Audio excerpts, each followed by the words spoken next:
एक बार दो भाई एक मेले में जाते हैं। मेले में जाने के लिए उनके पिताजी ने उन्हें 10-10 रुपए देते हैं। छोटा भाई 10 रुपए का एक खिलौना खरीद लेता है और बड़ा भाई उसी 10 रुपए से खिलौने को बनाने का सामान ले लेता है और उसने 6 रुपए की लागत में एक खिलौना बनाकर उसे 10 रुपए में बेच देता है, जिससे उसे 4 रुपए का मुनाफा होता है। दोनों भाई है तो एक ही बाप की संतान, लेकिन दोनों में फर्क क्या है? एक बेटा जिसे 10 रुपए दिए गए वो उस 10 रुपए से खिलौना खरीद लेता है, मतलब सारे पैसे खत्म कर देता है, और दूसरा बेटा खिलौना न खरीद के खिलौना बनाने का सामान खरीद लेता है ताकि वो खिलौना बना सके। अपने दिमाग और अपनी समझ का सही इस्तेमाल करके ज्यादा पैसा कमा सके। तो इन दोनों भाइयों को देखकर आपको क्या लगता है, भविष्य में इनमें से ज्यादा कामयाब कौन सा भाई होगा? जाहिर सी बात है, जो अपने पैसे से पैसा कमाना जानता है, पैसे कमाने की नई नई तरकीब लगाता है, वो भविष्य में ज्यादा कामयाब रहेगा। और जो पैसे को यूं ही खर्च कर देता है, वो आज नहीं तो कल अपने पैसों को खत्म कर ही देगा। इसीलिए जिंदगी में पैसे कमाने के लिए सिर्फ कड़ी मेहनत काम नहीं आती। कड़ी मेहनत तो एक मजदूर भी करता है, लेकिन वो कमाता कितना है? ज्यादा पैसा कमाने के लिए हमें पैसे की फितरत को समझना होगा, हमें धन की फितरत को समझना होगा, ताकि आपका पैसा ही आपके लिए और ज्यादा पैसा कमा कर दे सके। अगर आप एक बार पैसे की फितरत को समझ लेते हैं तो आप अपने कुछ पैसों से ही ज्यादा पैसा कमा सकते हैं, वो भी कम मेहनत करके, अपने दिमाग का सही इस्तेमाल करके, अपनी समझ का इस्तेमाल करके। आज की जो कहानी मैं आपको सुनाने वाला हूं, उसमें आपको कुछ ऐसे तरीके पता चलेंगे जिसका इस्तेमाल करके एक साधारण आमदनी वाला इंसान भी अच्छा पैसा कमा सकता है। बस वीडियो के अंत तक बने रहना। इससे पहले कि आप कहानी में खो जाएं, इस चैनल को सब्सक्राइब करके बेल आइकन की घंटी दबाकर ऑल को जरूर सिलेक्ट कर लें। तो चलिए कहानी शुरू करते हैं। एक नगर में बाबू राम नाम का एक बहुत ही धनवान सेठ रहता था। बहुत सी संपत्ति उसे अपने पिता की विरासत में मिली थी और कुछ संपत्ति उसने अपनी सोच और अपनी समझदारी से अर्जित की थी। उस सेठ के 2 बेटे थे, जहां उसका बड़ा बेटा बहुत ही होनहार था, वहीं छोटा बेटा उसके व्यापार में उसकी कुछ भी मदद नहीं करता था। वो अपनी दुनिया में ही मस्त रहता था। उसे नई नई चीज सीखने का बहुत ही शौक था। कभी वो संगीत सीखने लगता तो कभी कोई दूसरी कला सीखने लगता था। वहीं उस सेठ का बड़ा बेटा व्यापार का लेन देन देखता था। सेठ को हमेशा लगता था कि मेरा छोटा बेटा मेरी संपत्ति को नष्ट कर देगा, क्योंकि वो तो बेफजूल की चीजें सीखता रहता है। वो अपने बड़े भाई से कुछ क्यों नहीं सीख लेता? ये बात उसके मन को बहुत आघात पहुंचाती थी कि मेरा छोटा बेटा अपने जीवन में क्या करेगा, कैसे वो अपने जीवन में उन्नति करेगा और कैसे ऊंचाई को हासिल करेगा। एक दिन उसने अपने दोनों बेटों को अपने पास बुलाकर कहा कि ये धन संपत्ति मैंने बहुत मेहनत से खड़ी की है, लेकिन जब तुम मेरी संपत्ति का सही उपयोग नहीं करते तो मुझे बहुत दुख होता है।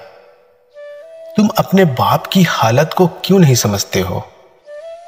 अपने बड़े बेटे की तरफ इशारा करते हुए उसने अपने छोटे बेटे से कहता है कि तुम अपने बड़े भाई से कुछ क्यों नहीं सीख लेते? जरा देखो अपने बड़े भाई को, व्यापार को उसने कितना फैला दिया है, और एक तुम हो कि व्यर्थ की चीजें सीखते रहते हो। संगीत सीखना है। अरे क्या करोगे संगीत सीखकर? मेरे व्यापार में मेरा हाथ क्यों नहीं बटाते? कोई नई चीज क्यों नहीं सीखते जिससे कि तुम अच्छा धन कमा सको? जीवन में धन अर्जित करने के बारे में क्यों नहीं सोचते? यह सुनकर उसके छोटे बेटे ने कहा कि पिताजी, आपने अपने जीवन में इतना धन कमाया है, इतनी संपत्ति इकट्ठा की, लेकिन आपके जीवन में कुछ मजा, कुछ आनंद या कुछ उत्साह है? आप सिर्फ धन कमाते हो और धन कमाने के पीछे आप व्यर्थ की चिंताएं करते रहते हो, जबकि आपके पास इतना सारा धन पहले से मौजूद है। पिताजी, मुझे संगीत सीखने में ही आनंद मिलता है, मेरी धन के प्रति कोई रुचि नहीं है। धन हमारे पास इतना ज्यादा है तो मेरे धन के प्रति रुचि क्यों होगी? आप खुद सोचिए। यह सुनकर सेठ तिलमिला उठा और वो अपने बेटे की तरफ उंगली करते हुए बोला कि तुम्हें लगता है कि ये संपत्ति, ये धन सब व्यर्थ है? मैंने अपनी जिंदगी में यूं ही मेहनत की। क्या तुम्हें लगता है धन कमाना इतना आसान है? मैं आज से तुम दोनों भाइयों को 1 साल का वक्त देता हूं। 1 साल में तुम में से जो ज्यादा पैसा कमाएगा, मैं अपनी सारी संपत्ति उसके ही नाम करूंगा। याद रखना, मैं अपनी कमाई हुई संपत्ति को यूं ही बर्बाद करने के लिए तुम्हारे हाथों में नहीं दे सकता। अगर 1 साल के अंदर तुमने साबित नहीं किया तो मैं ये सारी संपत्ति तुम्हारे बड़े भाई को दे दूंगा। यह सुनकर उसके छोटे बेटे को बहुत ही दुख हुआ। उसे लगा कि पिताजी के पास इतनी संपत्ति है, लेकिन फिर भी पता नहीं पिताजी क्यों संपत्ति को ही इतना महत्व देते हैं। लेकिन उसने अपने पिता की खुशी के लिए उनकी शर्त मंजूर कर लेता है। 1 साल का वक्त शुरू हो चुका था। सेठ का बड़ा बेटा तो पहले से ही अपना व्यापार जमाकर बैठा हुआ था। उसे तो कोई समस्या नहीं थी, वो तो अपना धन कमा रहा था। लेकिन छोटा बेटा अब भी संगीत के पीछे ही लगा हुआ था।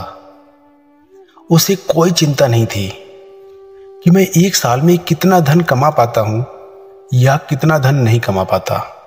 वो तो बस अपने संगीत सीखने के मगन में रहता था। धीरे धीरे समय के साथ बड़े भाई को लगने लगा था कि सारी संपत्ति मेरे हिस्से में आने वाली है, इसीलिए वो निश्चित होकर अपना व्यापार कर रहा था। और वहीं सेठ का छोटा बेटा इन सब चीजों से अब भी बिल्कुल बेखबर था। उसे कोई चिंता नहीं थी कि उसके हिस्से में कितनी जायदाद आएगी या नहीं आएगी। लेकिन जैसे जैसे समय बीतने लगा और 1 साल का वक्त नजदीक आ चुका था, तभी एक चमत्कार हुआ। किसी ने नहीं सोचा था कि ऐसा हो सकता है। यहां तक कि उस सेठ के छोटे बेटे ने भी यह नहीं सोचा था कि उसकी किस्मत इस तरीके से अचानक बदल जाएगी। एक दिन वो जब अपनी संगीत की रियाज कर रहा था तो उस शहर का सबसे बड़ा कलाकार वहीं से गुजर रहा था। तभी उस कलाकार ने उस सेठ के छोटे बेटे को संगीत बजाते हुए और गाते हुए देखा, और वो कलाकार उसकी संगीत से इतना प्रभावित हो उठा कि उसे अपनी आने वाली फिल्म में संगीतकार का पद सौंप दिया। संगीतकार उस जमाने में भी बहुत ही ऊंचा पद माना जाता था, इसीलिए अचानक से सेठ के छोटे बेटे की किस्मत बदल चुकी थी। अब उसके पास धन की कोई कमी नहीं थी। जब भी कोई नया संगीत गाता तो वो उससे बहुत धन अर्जित कर लेता था। इसीलिए बहुत ही कम समय में सेठ का छोटा बेटा बहुत धनवान बन चुका था। जब सेठ को इस बात का पता चला तो उसे असंभव के साथ बेहद खुशी भी हुई। उसे कभी लगता नहीं था कि उसका छोटा बेटा जीवन में इतना कामयाब हो सकता है। लेकिन अपने छोटे बेटे की कामयाबी की वजह से सेठ को अपने सिद्धांतों पर शक होने लगा था। उसने जो धन कमाने के सिद्धांत बना रखे थे, वो सारे सिद्धांत ढह गए थे। उसने सीखा था कि जीवन में अगर धन अर्जित करना है तो कड़ी मेहनत करनी पड़ेगी। लेकिन उसके छोटे बेटे ने यह साबित कर दिया था कि बिना मेहनत किए धन अर्जित किया जा सकता है। आप अपनी रुचि के हिसाब से काम करते हुए भी धन संपदा पैदा कर सकते हैं। इसलिए जब सेठ को विश्वास हो चला कि उसका छोटा बेटा धन कमाने के मामले में उससे भी ज्यादा सोच रखता है, तो एक दिन उसने अपने दोनों बेटों को अपने पास बुलाया।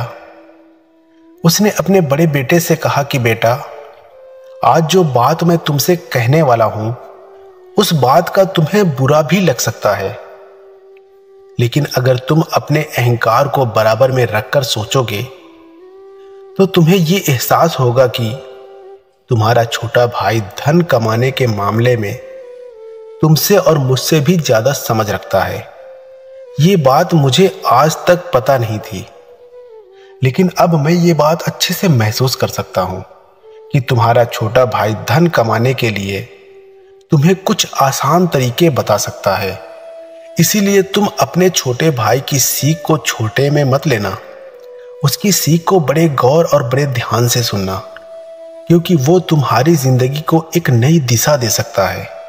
इसके बाद उसने अपने छोटे बेटे को संबोधित करते हुए कहा कि बेटा, मुझे तो हमेशा यही सिखाया गया था कि जब तुम ज्यादा मेहनत करोगे तो ही तुम ज्यादा धन कमा पाओगे, लेकिन तुमने इस बात को गलत साबित कर दिया है।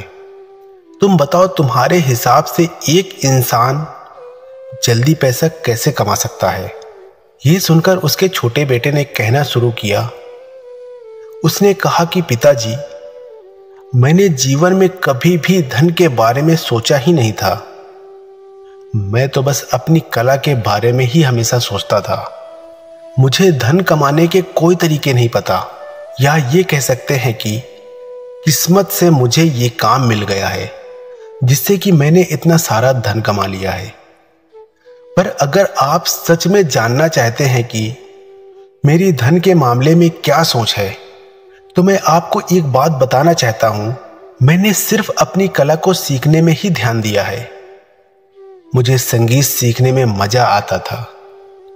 मैं पैसा कमाने के लिए संगीत नहीं सीखता था, बल्कि मुझे इसमें मजा आता था। मैं अपनी खुशी के लिए संगीत सीखता था। मुझे खुद भी पता नहीं था कि मैं इतना बड़ा संगीतकार भी बन सकता हूं, लेकिन कहते हैं कि आपकी कला आपको कभी भूखा नहीं रहने देती। इसीलिए मैं धीरे धीरे वो कला सीखता रहा और मैं एक अच्छा संगीतकार बन गया। मानता हूं कि कला सीखने में मुझे टाइम लगा है, लेकिन यह भी सत्य है कि कला सीखने का काम एक दिन या एक महीने का नहीं होता। इसके लिए धीरे धीरे समय देना पड़ता है, और समय के साथ साथ आपकी कला जवान होती जाती है। इसीलिए इंसान को हमेशा धन कमाने से पहले कोई कला अर्जित करनी चाहिए, कोई कला बनानी चाहिए। कला कोई भी हो सकती है, बिजनेस, संगीत, एक्टिंग या कोई खेल भी हो सकता है। ये अनेक प्रकार की कला ही तो है। अक्सर इंसान कला सीखने पर ध्यान नहीं देता। वो शुरुआत से ही समाज के स्वभाव में, अपने घर वालों के दबाव में अपना पूरा ध्यान धन अर्जित करने में ही लगा देता है, जिसकी वजह से शुरुआत में हो सकता है कि वो थोड़ा धन कमा तो लेता है, लेकिन लंबे समय के लिए वो ज्यादा धन नहीं कमा पाता, क्योंकि उसने कभी भी कोई कला सीखने पर ध्यान नहीं दिया। पिताजी, इससे एक बात और निकलकर सामने आती है कि कभी भी धन कमाने के लिए कोई शॉर्टकट नहीं अपनाना चाहिए। शॉर्टकट या सट्टा बाजार आपको एक बार पैसा दिला सकता है, लेकिन अगर आपको लगातार पैसा कमाना है तो शॉर्टकट आपकी इसमें कुछ मदद नहीं कर सकता, क्योंकि किस्मत आपकी एक बार साथ दे सकती है, 2 बार दे सकती है, लेकिन हर बार आपकी किस्मत आपका साथ दे ये जरूरी नहीं है। इसीलिए ना ही शॉर्टकट अपनाओ और ना ही अपनी किस्मत के भरोसे बैठो। हमेशा इंसान को नजदीक के फायदे की बजाय दूर के नुकसान के बारे में सोचना चाहिए। कई बार हम ऐसे फैसले ले लेते हैं जो वर्तमान में तो हमें थोड़ा फायदा पहुंचाते हैं, लेकिन लंबे समय में वो हमें बहुत ज्यादा नुकसान पहुंचा देते हैं। इसके बाद उसने कहा कि पिताजी, कभी भी पैसे को बांधकर नहीं रखना चाहिए। अक्सर लोग धन जोड़कर उसे अपने पास रखते हैं। उन्हें लगता है कि मेरे पास धन जुड़ा रहेगा तो मेरे जरूरत में वो मेरे काम आएगा। लेकिन ये धन ऐसी चीज है कि उसे खर्च होना ही होता है। आप उसे कितनी भी तिजोरी में रख लो, कितना भी उसे संभाल कर रख लो, लेकिन कभी ना कभी वो धन तो खत्म हो ही जाएगा।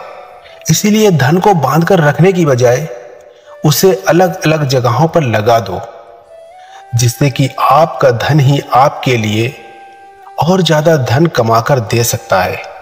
आज के समय के हिसाब से अगर मैं आपको बताऊं तो हिंदुस्तान में सिर्फ 5% लोग शेयर मार्केट में पैसा इन्वेस्ट करते हैं और वहीं अमेरिका में ये आंकड़ा 65% का है।